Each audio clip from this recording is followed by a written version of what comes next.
Japan लिए चलते जहां प्रधानमंत्री नरेंद्र मोदी दौरे पर पहुंचे और यहां एक मीटिंग में शामिल हुए। तस्वीरें वहां से आ रही है, देखिए जापान के साथ पिछले 11 सालों के बेहतर रिश्ते की आज बात भी प्रधानमंत्री नरेंद्र मोदी ने की। आप देखिए ऐसे अजीत डोभाल भी साथ मौजूद हैं और यह बैठक बहुत महत्वपूर्ण है दोनों देशों के लिए। और टैरिफ के टेंशन के बीच ये बैठक ज्यादा महत्वपूर्ण, क्योंकि जापान भारत का बहुत अहम साझेदार रहा है, सहयोगी रहा है और परस्पर औद्योगिक संभावनाओं को भी तलाशा जा रहा है। हाल ही में आपने देखा जापानी तकनीक से सुजुकी के इलेक्ट्रिक वाहनों का प्लांट का उद्घाटन किया था प्रधानमंत्री नरेंद्र मोदी ने। और एक बार यही कहा जा रहा है कि जो ग्लोबल साउथ के जो देश है उनके लिए हिंदुस्तान एक बड़ा जरिया बन सकता है। और जापान के बड़े निवेशकों को एक बार फिर न्योता भी दिया प्रधानमंत्री नरेंद्र मोदी ने कि आप हिंदुस्तान आइए, हिंदुस्तान में आप जो भी व्यवसाय करना चाहेंगे उसके लिए भारत आपको पूरी मदद भी करेगा। तो देखिए अर्थव्यवस्था दमदार हो, मोदी का यह दौरा भी शानदार होने वाला है, क्योंकि एक तरफ अमेरिका का टैरिफ आपने देखा किस तरह से तरीके से टैरिफ लगाया अमेरिका ने भारत पर, दबाव बनाने की कोशिश, और इन सब के बीच प्रधानमंत्री का दौरा बेहद अहम। कई औद्योगिक नीतियों पर बात होगी, बिजनेस व्यापार पर बात होगी, निवेश पर बात होगी और भारत की आत्मनिर्भरता बढ़ाने पर बात होगी। और दोनों देश परस्पर एक दूसरे के सहयोगी भी हैं और साथ खड़े भी रहे जापान और भारत एक दूसरे के लिए। उसी की वानगी, क्योंकि जापान में जोरदार स्वागत प्रधानमंत्री नरेंद्र मोदी का हुआ। वो टोक्यो पहुंचे, यहां पर पारंपरिक तरीके से उनका स्वागत किया गया और ये दौरा कहा जा रहा है कि भारत पर जो है दुनिया का भरोसा बढ़ा है और यही वजह है कि जापान लगातार भारत में निवेश को बढ़ा रहा है। पिछले 2 सालों में सबसे ज्यादा निवेश जापान की तरफ से हुआ। 40 बिलियन का जो निवेश जो है जापान का वो इंडिया में हुआ है। और इस बात की वानगी, ये मीटिंग, ये बैठक कि आने वाले दिनों में ये दोस्ती और ज्यादा मजबूत होगी, रिश्ते मजबूत होंगे और ना सिर्फ रिश्ते, अर्थव्यवस्था भी भारत की दमदार होगी, शानदार होगी। तो ये बैठक देखिए, जापान में प्रधानमंत्री नरेंद्र मोदी वहां पहुंचे हैं। ये दौरा है जापान का और बहुत महत्वपूर्ण, क्योंकि जापान औद्योगिक लिहाज से भारत के लिए बहुत अहम साझेदार है, बहुत अहम दोस्त भी है। 11 साल में, जी हाँ, जापान में प्रधानमंत्री नरेंद्र मोदी ने बताया भी 11 साल में भारत जापान के संबंध बहुत मजबूत हुए हैं।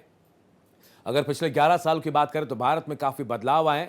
भारत की इकोनॉमी तेजी से बढ़ रही है और जल्दी भारत तीसरी बड़ी अर्थव्यवस्था भी बनेगी। प्रधानमंत्री नरेंद्र मोदी ने ये बड़ी बातें कही है। जो जापान के टोक्यो में प्रधानमंत्री नरेंद्र मोदी ने ये बात कही है और कहा कि भारत और जापान के संबंध बहुत मजबूत हुए हैं। 11 साल में भारत जापान के रिश्ते मजबूती के साथ आगे बढ़े। 11 साल में भारत में काफी बदलाव आए। भारत की इकोनॉमी तेजी से बढ़ रही है। जल्दी भारत तीसरी सबसे बड़ी अर्थव्यवस्था भी बनेगा। भारत निवेश के लिए सबसे बेहतर जगह है। भारत के विकास यात्रा में जापान साझेदार रहा है। ऑटो सेक्टर में भारत की भूमिका बहुत अहम है। ये बड़ी बातें प्रधानमंत्री नरेंद्र मोदी ने कही अपने जापान दौरे के दौरान।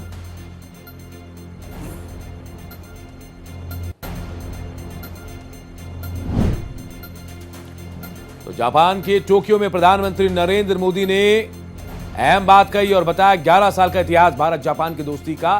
बताया कि दोस्ती बहुत मजबूत हुई, वहीं 11 सालों में भारत भी बहुत मजबूत हुआ, बहुत बदलाव हुए। भारत की इकोनॉमी तेजी से आगे बढ़ रही है और बहुत जल्द भारत विश्व की तीसरी सबसे बड़ी अर्थव्यवस्था भी बनेगा। भारत निवेश के लिए सबसे बेहतर जगह है। भारत की विकास यात्रा में जापान बड़ा साझेदार रहा है। ऑटो सेक्टर में भारत की भूमिका बेहद अहम है और ऑटो सेक्टर में भारत और जापान परस्पर मिलकर एक के बाद एक नए कीर्तिमान भी गढ़ रहे हैं। अभी हाल ही में आपने देखा प्रधानमंत्री नरेंद्र मोदी ने इलेक्ट्रिक वाहनों को लेकर जापान की सुजुकी कंपनी जो है उसके एक नए प्लांट का उद्घाटन भी किया था और ये दोस्ती और आगे बढ़ रही है और निर्बाध तरीके से एक दूसरे का सहयोग भी मिल रहा है। जापान में प्रधानमंत्री नरेंद्र मोदी जब पहुंचे, शानदार स्वागत किया गया उनका। नमो नमो के नाम से जापान पूरा गूंजता रहा और पूरी दुनिया में भारत का डंका भी बज रहा। और यही वजह है कि जापान एक बार फिर भारत के साथ परस्पर सहयोग के लिए आगे बढ़ रहा है। मेट्रो से लेकर मैन्युफैक्चरिंग तक, सेमीकंडक्टर से लेकर स्टार्टअप्स तक, हर क्षेत्र में हमारी साझेदारी आपसी विश्वास का प्रतीक बनी है। जापानी कंपनियों ने भारत में $40 बिलियन से ज्यादा का निवेश किया है।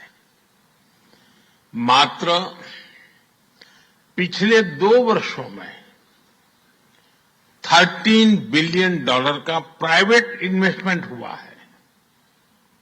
जेबीआईसी कहता है कि भारत सबसे प्रॉमिसिंग डेस्टिनेशन है।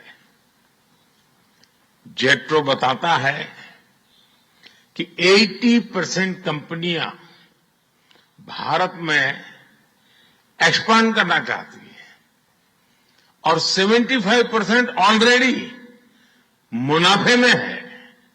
यानी in India capital does not just grow, it multiplies.